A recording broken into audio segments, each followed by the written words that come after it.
une question à vous poser. Avez-vous parfois le sentiment d'avoir gagné votre match?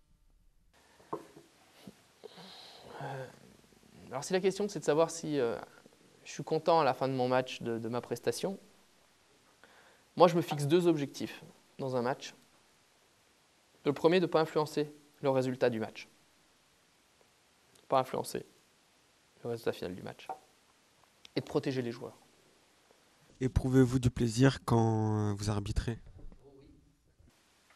Le plaisir de prendre des décisions, d'être un acteur finalement d'un spectacle sportif, voilà, de tenir un rôle qui est un rôle à responsabilité. On vit notre match. On le vit dans les mauvais moments. Des fois, on est énervé aussi. On est en colère. Puis des fois, on est sacrément bien, quoi. Donc, on le montre. Pour moi, ça fait partie, voilà, je trouve qu'il n'y a rien de pire. Et ça, c'est mon point de vue encore. Il n'y a rien de pire sur un terrain de foot. D'avoir 22 joueurs, comme je l'ai dit, vous vivez des trucs en permanence. Vous vivez des émotions en une fraction de seconde. Le bonheur le plus total, au désespoir le plus profond en une fraction de seconde. Et vous vivez pendant 90 minutes, plein d'émotions, bling, et puis tout le monde le voit. Et au milieu, on voudrait avoir un garçon qui soit linéaire au possible. Et on passerait pour des robots, hein. Moi, je dis à nos jeunes arbitres ici, mais montrez que vous êtes contents d'être sur le terrain. Mais montrez que ça vous fait plaisir d'être là. Montrez que vous aimez ce sport. Puis de temps en temps, montrez que ça ne va pas. Montrez que là, c'est plus possible.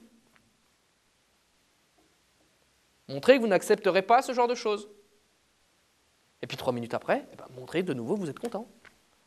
Nous, on n'est pas les stars, la star du match. Ouais, hein. C'est les joueurs, la star. Hein. Les stars. Ben voilà, mais nous, on est en retrait. Hein. Moi, je pense que notre rôle, c'est de faire en sorte de les mettre dans les meilleures dispositions, les joueurs, pour qu'ils puissent proposer le meilleur spectacle. Voilà, comment je vois ma mission d'arbitre. Les mettre dans les meilleures dispositions, c'est aussi de temps en temps les sanctionner, pour que ça reste dans le cadre de ce qui est autorisé. Mais voilà, mais ça fait partie pour moi de mettre les gens dans les meilleures dispositions. De temps en temps, sanctionner, justement.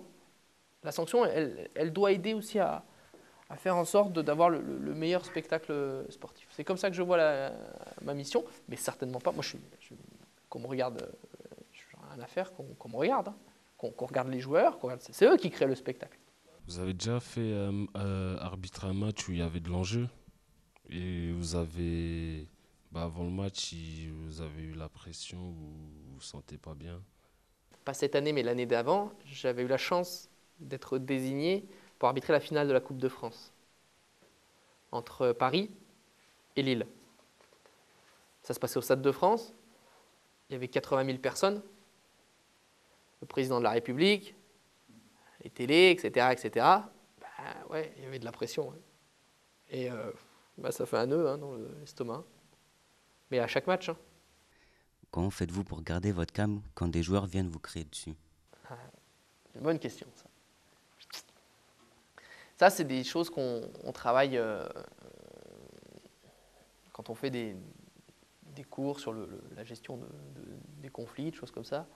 On part du principe que lorsqu'il y a un conflit qui naît, c'est parce qu'à un moment donné, la personne ou les deux personnes sont je vais utiliser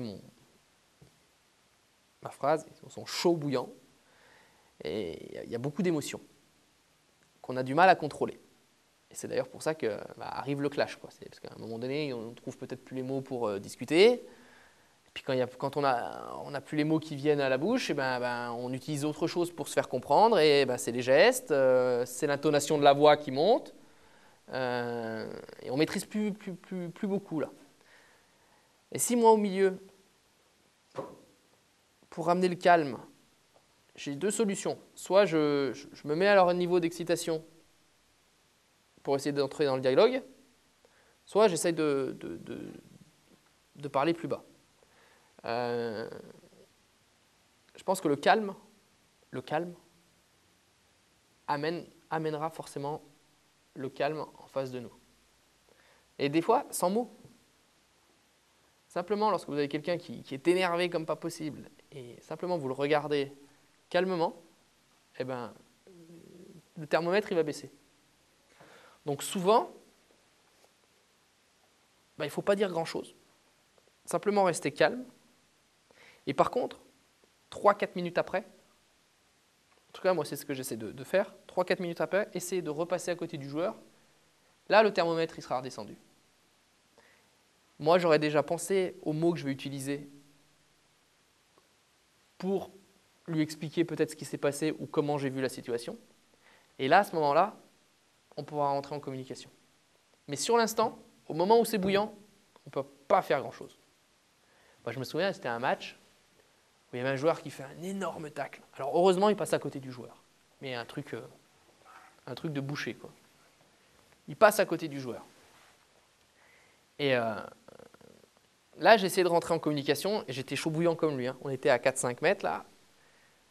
Et je lui disais, oh, on se calme, je ne veux plus voir ça. Et lui, il n'était pas prêt à m'écouter et il envoyait la sauce. Ouais, vous n'avez pas à me parler comme ça, alors que j'utilisais des mots qui étaient très, très, très simples. Mais il n'était pas en état. Bon, j'ai compris tout de suite qu'il ne fallait pas discuter là. Par contre, 3-4 minutes après, je me suis débrouillé pour repasser à côté de lui. Et bien, lui, le joueur, il est venu vers moi et il m'a dit, sans que j'ai rien besoin de lui dire, il me dit, excusez-moi, monsieur l'arbitre, j'aurais pas dû, j'étais énervé, mais j'ai compris le message, je ferai plus. Moi, je lui ai dit, moi aussi, j'aurais pas dû m'énerver comme je me suis énervé, mais c'est pas grave. Et on s'est tapé dans la main et le joueur est parti.